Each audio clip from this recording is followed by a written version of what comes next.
Good morning, everyone. Welcome to Reaching a High Score, how turning my curriculum into a game increased student achievement. My name is Aaron Smith. My main website is aaronbsmith.com. Aaron Smith was taken. Amazing. There's so many Smiths out there. Simply amazing. This site exists only to have you leave the site.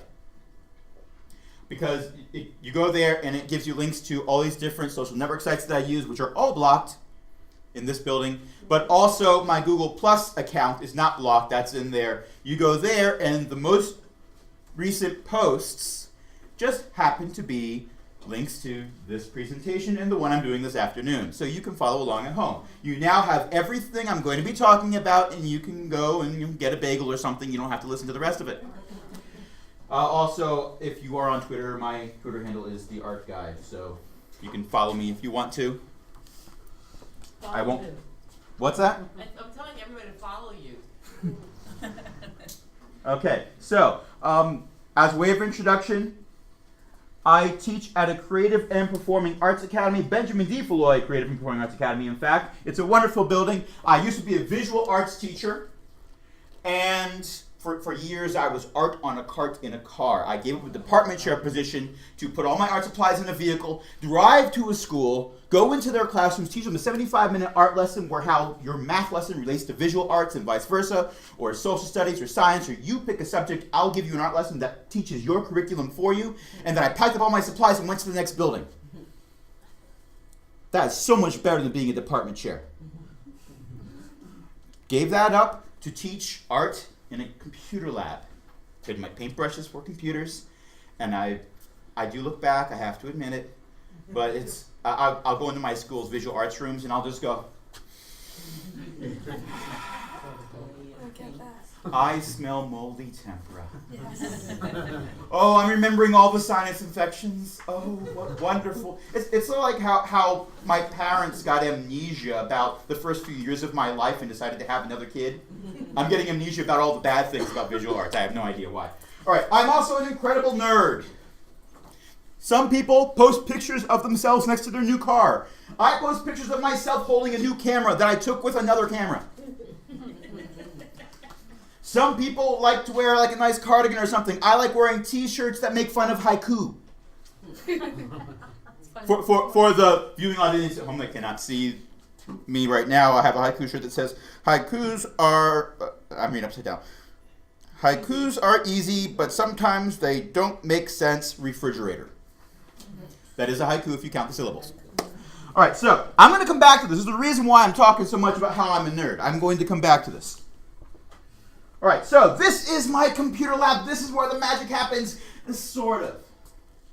Now, I've been teaching in this computer lab for 4 years. I love my building. I love my computer lab. The computers are starting to show their age. They're 4 years old. I understand that. But here's the problem I was having. I'd have students come in and fail my class. And I couldn't understand it. They loved my class. I never had a parent-teacher conference where a parent came in and said, my son or daughter, hopefully they knew which one it was, my son or daughter hates your class. No one ever said that. Oh, Billy loves your class. He talks about it all the time. Well, he's got a 0 for the quarter. I haven't seen him hand in a single project. I couldn't understand what was going on, why these kids who loved technology, who lived and breathed technology, could not pass my class. I was there to help every time they had a question. I tried to help them out. I gave them video tutorials. I was there to help them in person. I helped them by emailing at home if they needed it. Couldn't figure it out until one day I realized something. How many of you have seen the movie Up? Squirrel! Okay. They spend the majority of their time in school unplugged. Because we can't let them have those distractions. I have a totally different idea about whether or not we should let them have distractions. But they come into my room. Suddenly, there is this great big black box that connects them to the world outside of the building. They're totally distracted. My county does not block YouTube. I am thrilled that Prince George's County does not block YouTube, because that's where I put all my video tutorials. It's free video hosting. Lucky you. Yeah, I know. I will brag. You can be jealous. I'll brag about my school as much as I want to, actually. But never mind about that. But when they come in, suddenly they have all these distractions, and it's very difficult for them to focus. Technology can be a hook. I went to the iPad session as the first session, and it's a great hook. Students they go in and they're like, oh my gosh, iPads. They're not thinking, oh my gosh, math lesson. That's what they're getting, they're learning, but they're thinking, oh my gosh, iPads. It's a great hook, but which way are you going to pull them when that hook is sunk in? So I had to figure out how to solve this problem with them being distracted. Now, one solution that I've actually gone to conferences and heard people say is, well, just block everything that's distracting. I teach technology. How can I teach it if I'm not allowed to use it? Take a driver's ed class where, oh no, we can't let you get in the car. You might hit someone. Well, yes, in the extreme case, I might, but how am I going to learn? Okay, so yeah, block everything? No, I don't think that's a good idea. We need some other solution. And we go back to the fact that I'm a nerd. Nerds think of nerd-like solutions because that's what we live and breathe. So, let's talk about this a little bit more. There's this great book. If you've never had an audible.com trial subscription, get one and get this book. You'll get it for free then. I wish I had an Audible referral code because I'd make money off of you, but I don't. So, do that for free. Audible.com, they're a subsidiary of Amazon. This book is on there. This was my free book. It keeps beeping because I keep touching the screen. Or you can buy it at a bookstore. You can buy the ebook version. It's a great book by Jane McGonigal. JaneMcGonigal.com, of course, is her website. And this is not specifically about video games. This is about gaming in general. It does focus a lot on video games because a lot of games right now are video games. And the whole premise of the book is there are people who are ignoring so many important facets of real life to play games. They're doing things like, well, I don't need to take the garbage out right now. I want to level up. I don't want to do this right now. I've got this Angry Birds thing going on. Reality is broken. And she comes to this conclusion because otherwise, why would people spend so much time playing a game instead of doing something that has real-world benefits? And her idea is not, well, let's stop playing games. Her idea was, well, let's take reality and make it more like a game and see if we can do that to help fix the broken reality. And she goes through, the book has so many great examples of stuff where even, like, she had, it's not a fiction book. It's not there's a spoiler in it or something, but there was this one point where she actually got some head trauma, and it took a lot of effort for her to recover from that physically. So she turned her recovery into a game. She gave herself objectives, and she awarded herself points for each objective. There was no computer involved for that. It was just she made it into a game for herself, and she helped her recover that way. So, very inspirational book. Also, things about games. They encourage exploration. They encourage you to look for things that maybe you weren't told specifically to look for them, but you start looking for them anyway. Yes? It can also increase the student's vocabulary. Oh, yes. Object items because they're using words that they're not familiar with in a long sense. I could take this whole presentation and turn it into why games are awesome, and I probably would, but then you'd be like, but how does this relate to what you said? Okay, never mind. This is my wife's Minecraft server. It's a map of it. The areas that are filled in that aren't gray are areas that have been explored. She actually, at one point she got in a boat and just headed in one direction. And then she tried heading back and made a wrong turn in Albuquerque. But, as you can see here, Minecraft is a great example of a game that encourages exploration because you have this fabulous world where you can do whatever you want and you can go explore, and the world is as big as you want it to be. It's flat, but it's continuous. It will build new parts of the world as you go out. Okay, so I'm thinking, okay, games are awesome. What can I do to make my class more like a game? I'm inspired by the Jane McGonigal book. I'm inspired by the games I've been playing myself. Let's research this. So I looked for articles online and stories online about people who were doing the same thing. I didn't want to reinvent the wheel if I didn't have to. I found a whole lot of news stories. They all linked back to this. And they all quoted this, and they gave no more information than this. You can go there yourself if you're following along at home, or at your seat because you went to aaronbsmith.com and clicked on the link there. The link is down here. This is a news story about a college professor who turned his, I believe it was a graphic arts class, he turned his class into a game, and he awarded points instead of grades. And he awarded levels. Here's these basic projects. Pick a project, do it. Okay, you've done enough of these basic projects, you've leveled up. Now you can do these more advanced projects. And he was saying it worked really, really well for him. And I could find no other information about it. So like, okay, well, I found someone saying it works. Now let's see if I can find some more information about it.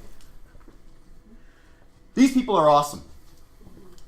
Peggy Sheehy and Lucas. His name begins with a G, and I'm not going to say just because I'm always afraid I'm going to mispronounce it. It's Italian, I get embarrassed when I call roll the first day of the school year. So I would feel bad recording myself mispronouncing his name. But in any case, their Twitter handles are underneath here. They are on Twitter. They talk a lot on Twitter, and they did this great thing where they took World of Warcraft and they decided to use it to teach language arts. I'm personally not going to put World of Warcraft into my classroom. There are a lot of reasons for that. I'm not going to really get into that right now. There are people on both sides of the issue. I don't think World of Warcraft is a bad game. I play it and have 2 max level characters. My wife has 3. Yes. Let that sink in for a moment. But here's what they did with it. When their students, it was an after-school program to start off. When their students were staying after school and playing World of Warcraft, at the same time they were reading J.R.R. Tolkien's The Hobbit. They had to do compare and contrasts. They had to write essays on, okay, well, if Baggins was a World of Warcraft character, what class would he be? Explain your answer. Support your conclusion. Also, what level would he be? How do we know what level would he be? What things have he demonstrated to show what level would he be? Stuff like that. They wrote an entire curriculum for it, which you can actually find at wowinschool.pbworks.com. Even if you yourself are not planning on using World of Warcraft in the classroom, I would go there just to look for inspiration, because there's a lot of cool stuff they did there that you can apply to other things without even mentioning World of Warcraft. For those of you who are, I see heads going back and forth, like I need to look around, because I put the address at the bottom, not thinking about how low the screen was. WoW in School. If you just do a Google search for WoW in School, you will find it. wowinschool.pbworks.com. Now, they branched out. They also did Minecraft. Now, there's nothing wrong with Minecraft at all. Some people would give arguments for why Warcraft shouldn't be shown in school. All those arguments are null and void when you talk about Minecraft. Minecraft is a sandbox game. There's no objectives other than what you want to do. So it's a great platform for education, because we can go in and tell the students, okay, here's what you need to figure out. We're in this environment where the physics here don't work the same way as real-world physics. Write me the laws of physics for this world. What happens here? How fast does something travel? We know in real life it's like feet per second if something falls. It doesn't fall at that speed in the game. There's a set measurement in the game. All the blocks are 1 meter cubed. So you can measure these things. And that's just one example. They built their curriculum for that too. MinecraftInSchool.pbworks.com. I'm getting all this inspiration, and I started talking with them a lot. I was asking them how they use their curriculum, and they said, okay, well, when we give points, now most games, most RPGs like World of Warcraft and a bunch of others out there, the points scale. If I do a level 1 quest at level 1, I'm going to get so many points. If I go back and do that level 1 quest when I'm level 20, I'm not going to get as many points because it's so much easier. They didn't bother with that. They kept it simple. KISS is a wonderful philosophy. So it's the same number of points no matter what. Oh my gosh, well that just took a lot of work off my hands. All right, now let's think about this some more. And I came up with 8 game components. I didn't come up with these all at once. It took me a while. But I'm going to go through this. So, and there's some giggles as people actually start to read. These two are the serious ones. You don't really need to see a doctor before using, but if death occurs, try restarting. All right, so first one, extra lives. I have taken too many tests where if you didn't get an A on the first try, too bad, you're not going to get an A on it. Well, I squeaked by with a D. Well, can I take it again to get a higher score? Nope. Totally against what we deal with in real life. When you take a driver's ed test, if you fail it, are you never allowed to drive? No. They let you take it again. Now, it'll cost you some time, it'll cost you some money, but you may take it again. Which is great, because otherwise I would have had to have my wife drive me here today. I didn't pass my first driver's ed test. I actually drove past a stop sign the stop sign was for an intersection where the intersection was blocked off, so there was no oncoming traffic anyway, but never mind about that. My horrible failure. Praxis tests. If you fail the praxis test, you can take it again. It will cost you time, it will cost you money, but you may take it again. Mastery is valued over getting it right the first time. Why aren't we teaching our students this? So, when I give my students a project, I told them, you will get an A on this. Not as in just hand in anything, I'll give you an A. No, you will get an A on this because if you don't hand me an A project, if you hand me an 89% project, I'm going to hand it back to you. I'm going to tell you why it's an 89 instead of 100. I'm going to ask you to fix it and hand it back in. Give them other tries. I grew up playing games like Super Mario Brothers. The first time I was running forward and I didn't hit the jump button fast enough and the Goomba killed me right away, the game was not over. It didn't melt in my Nintendo saying, oh, you never get to play this again. No, I got to try it again. And oh, B is jump. No, A. Never mind about that. By the way, that's my wife's character. That's my character. I'm mourning her death in the picture. Moving on. Next up, choosing your own adventure. Now, I love this. Most of these pictures are from World of Warcraft. I'm using them as examples. Remember, I'm not saying you have to put World of Warcraft in your classroom. I'm mainly using them as examples. Let's look at this quest text, shall we? Right then, I'll just hop in the seaplane behind me and I'll fly into the Highlands. We're to report to a fellow named Lieutenant Fox. I promised the king that we get there lickety fast, so I took the liberty of ditching any excess weight, like seatbelts, parachutes, maps, stabilizers, landing gear. I never actually land these things anyway. Now, in real life, you could not hit the decline button fast enough. In game, like, oh, this is going to be good. I want to see this and take screen captures. Except, the game gives me that choice. Give your students choices. My elective students have 4 level 1 projects they can work on.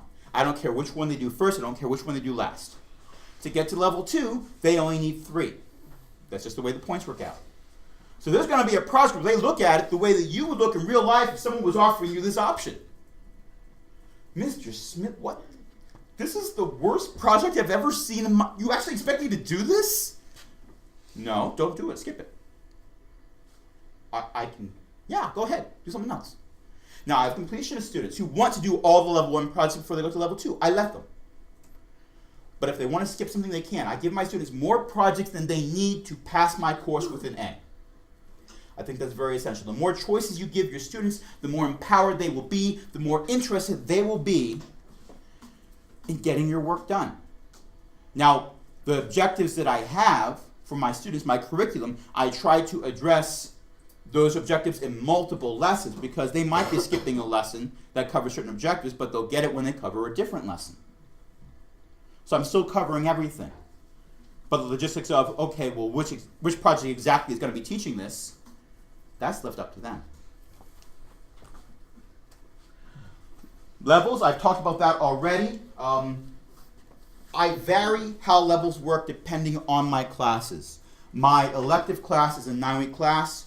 Every time they hand in a project, it's project-based learning. If they hand in a project, you give them 600 points if it's an A.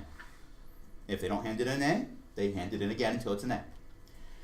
If they pass a quiz, it's 300 points. If they hand in a homework assignment or they get a good grade on a warm-up, that's 100 points. They get 2,000 points that gets them to the next level. It's 2,000 points for every level. My majors, I see them all year long. They're much more difficult projects. 3,000 points per level. Your results may vary. You might pick a different number arbitrarily. You might have a very specific reason for picking it. Don't be afraid to change it later if you find it's not working well. So far for me, this is my 3rd year doing this, and it seems to be working well for me. All my projects are sorted by level. I mentioned earlier I had level 1 projects. Level 2 projects are a little more difficult. Level 3 projects are a little more difficult than that.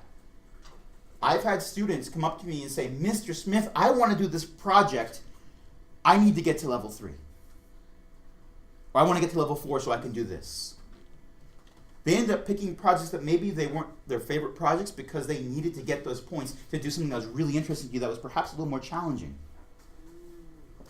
Which I thought was fantastic. I've never had a student come to me before and say, Mr. Smith, I want to do this busy work. Okay, sure. Automate everything is step number 4. There's a little asterisk here because understandably not everything can be automated. You don't want to automate yourself out of a job. Partially because I don't think that's possible. If you can be replaced with a computer, you weren't teaching to begin with. However, I don't have I still have students come to me asking how many points they have, but then I point them to Edmodo. How many of you use Edmodo? I love Edmodo. It is fantastic. I don't use it the same way everyone does. But Edmodo does this great thing where it totals how many points you've gotten for projects, or quizzes or tests or anything you put in Edmodo. It shows up at the bottom and also shows up at the top when they're looking at all their grades in Edmodo. This is a fake account that I made for demonstrating with my students, so that's why there's a lot of like zeros and stuff. And if you look at the comments, I put comments like you are a horrible student because I was writing it to myself, and they laugh at that.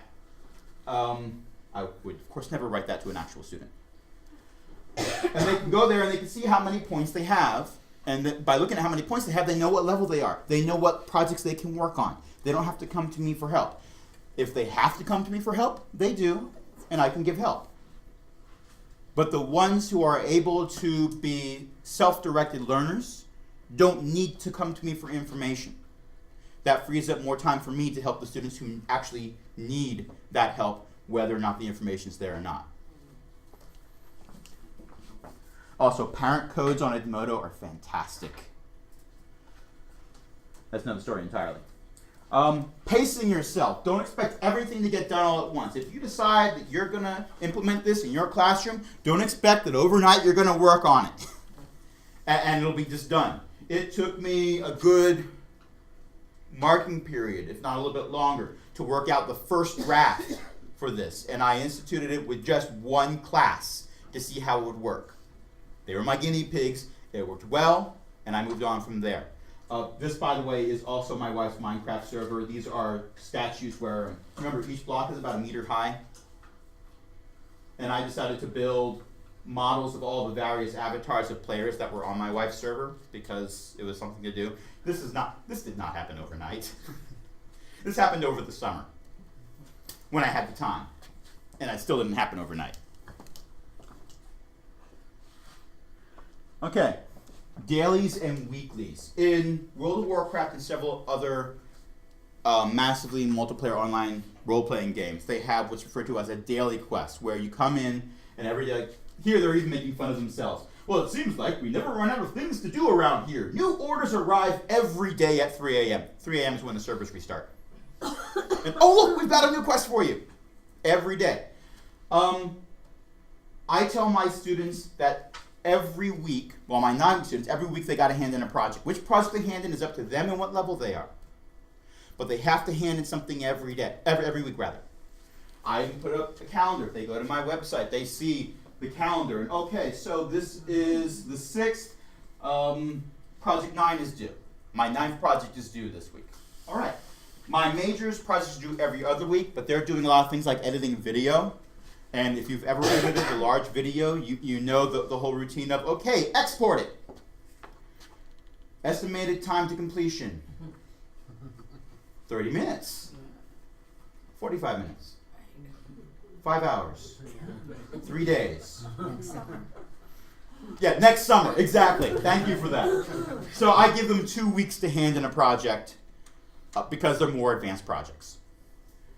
I also, of course, I mentioned before, I give them warm-ups and things like that. Those could also be considered like daily quests, something that helps them build up points as well. Otherwise, you're going to be looking at the point totals needed to get to a level, and they're going to be freaking out a little bit, and they might not even get to those levels. My 9-week students only have 5 levels total because there's workaholics in my class that will get to level 5. There's others that will only get to level 4, and that'll be handing in the last project they need on the last day of class. Yeah, but that's okay because they still cover everything in my curriculum, so they still deserve that A. Speaking of workaholics, that's my World of Warcraft guild. I am totally bragging. That's an endgame boss. Back when this was current content, this is a slightly older picture. This big dragon in the back, you could only start to think about going after that dragon if you were the max level. You could not gain any more levels. The game wouldn't let you. There are people who will say that in a massively multiplayer online role-playing game, the game doesn't really start until you've reached that level. But wait, it said I had to gain 90 levels. I gained 90 levels. I'm done, right? No, here's just all this other stuff that opened up to you now. You will have students that complete all the work you've given them. By the way, encourage them to work ahead. It's awesome to see that happen. To have a student where you get a message from home saying, okay, well, we're going to be out on these days because we're going to check out this college over here, and what work do we need to send home for that? And they handed in their work for the next 3 weeks. Have fun. Imagine the look on the parent's face. I don't need to imagine it. I've seen it. Have something for those students to do, because otherwise they're going to get bored. And if they get bored, you know exactly what an intelligent, bored student can do. My favorite intelligent, bored student, this kid aced my class several years ago. Back when I first started using Edmodo, it was before Edmodo had the feature where you had teacher codes that was given to each school. So he created a teacher account. Oh, God. And I didn't know about it until people were starting to post to my Edmodo classes about his assignments that he had given them.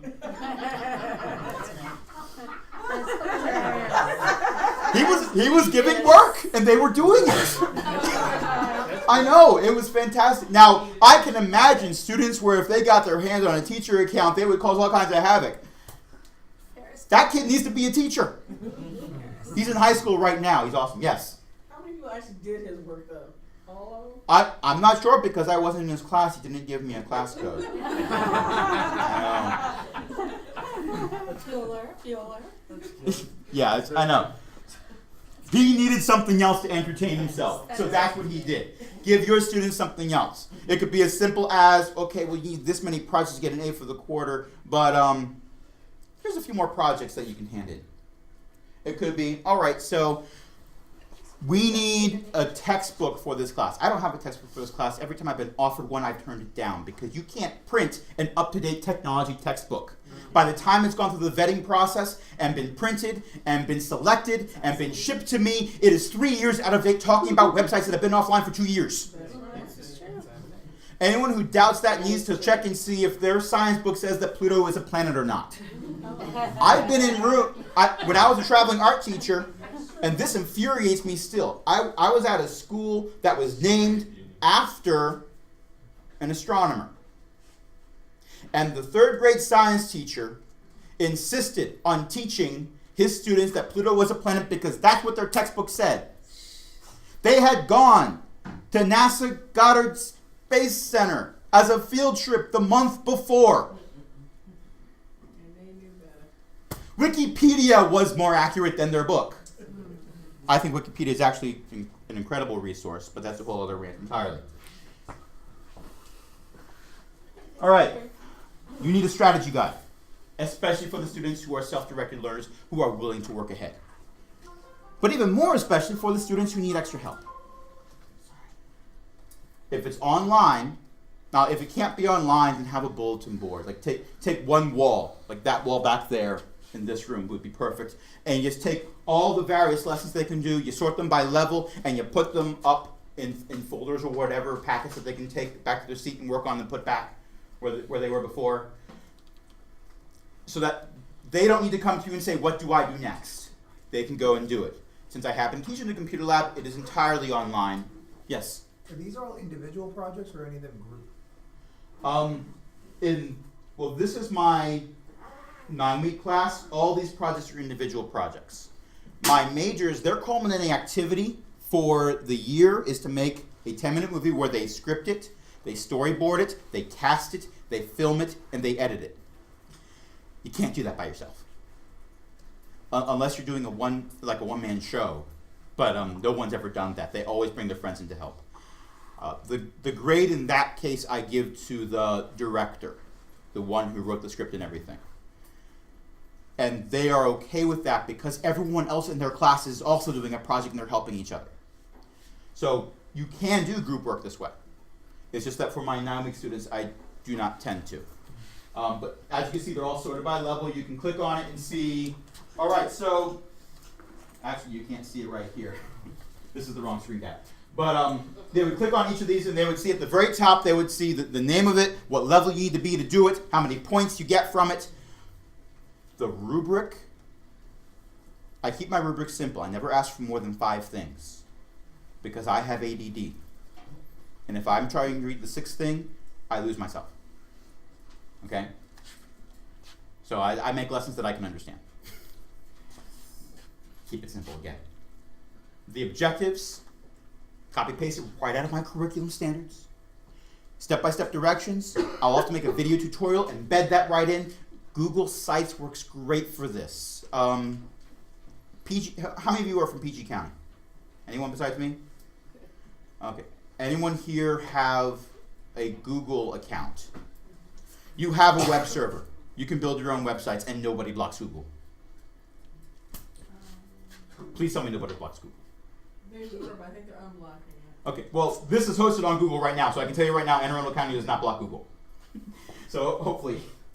But I have everything up. You can put it on a wiki if you wanted to. You have free options available to you. This costs you nothing, except for time, but it's worth it. So I embed my video tutorials. I have handouts all there. The great thing about that is students go home, they tell their parents what the web address is, and they can work on it together. I have parents that are administrators. I have parents that are other teachers. And they comment, Mr. Smith, this is awesome. You got everything laid out. I don't have any questions for you. Other than, how's my son behaving in your class?